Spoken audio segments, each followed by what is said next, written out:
আশা করি তোমরা সবাই খুব খুব ভালো আছো। আমি সুদীপ্তা চলে এসেছি সুদীপ ব্লগস থেকে তোমাদের সাথে রোজে রান্নার ভিডিও শেয়ার করার জন্য। আর ভিডিওটা স্কিপ না করে পুরোটা দেখো, কারণ আমার ভিডিওর মধ্যে অনেক রেসিপি থাকে, খুব সাধারণভাবে কিভাবে ঘরোয়া রান্না করা যায় এর মধ্যেই কিন্তু থাকে অনেক রকমের রেসিপি, সুস্বাদু রান্নার টিপসও থাকে। আর দেখো এখানে আমি বার করে নিয়েছিলাম পনির। পরশুদিন অফিস থেকে ফিরে তাড়াহুড়ো করে বের করে নিয়েছিলাম পনির আর ফুলকপি, পেঁয়াজকলি দেখতেই পেলে। আর একটু ভাপিয়ে নিয়েছি ফুলকপিগুলোকে পিস পিস করে কেটে, তারপরে এই তেলের মধ্যে ভেজে নেব ভালো করে। আর পাশেই প্রেশার কুকারে একটু আলু সেদ্ধ করেছিলাম যাতে একদম নিরামিষভাবে ফুলকপিটা বানানো যায়।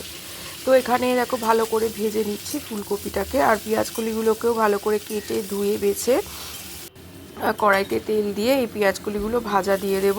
শুধু পেঁয়াজকলি, আলু দেব না।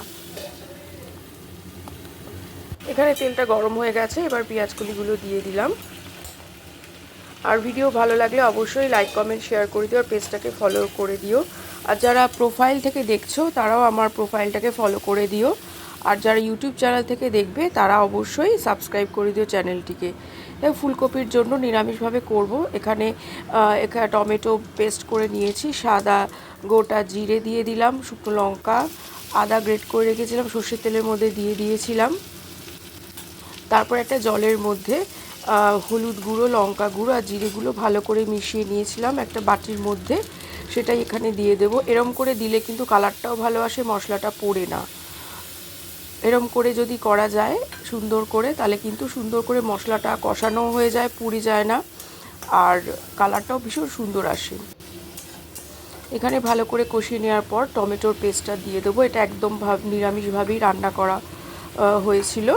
আর এখানে ভালো করে কষিয়ে নিতে হবে, নুন মিষ্টি স্বাদ মতো দিয়ে দেওয়া পরে হবে। এখানে দেখো আলু অ্যাড করে দিয়েছি, সেদ্ধ করে ভেজে নিয়েছিলাম আলুগুলোকে। একটু আলু না দিলে দেখো মাখা মাখা যে ব্যাপারটা সেটা হয় না, সেই জন্য একটু ফুলকপির মধ্যে আলু দিয়ে দিয়েছিলাম। ভেজে রাখা ফুলকপিগুলো এখানে দিয়ে দিলাম। ভালো করে এবারে মশলাটা গায়ে মাখিয়ে নিতে হবে। মোটামুটি হয়েই এসছে, নুন মিষ্টি দিয়ে ভালো করে কষিয়ে নিয়েছি। তারপরে একটু গরম মশলা গুঁড়ো দিয়ে দিয়েছিলাম, এটা ভুলে গেছি একদম দেখাতে।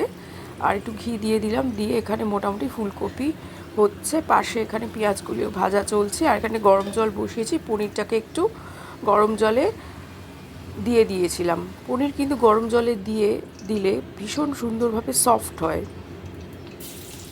পনিরটার জন্য এখানে সাদা তেলের মধ্যে রসুন প্রথমে দিয়ে দিলাম, তারপরে পেঁয়াজ, টমেটো পেস্ট অল্প করে দিয়ে দিয়েছিলাম। এখানে হলুদ দেব না, পনিরটাকে সাদাই রাখবো।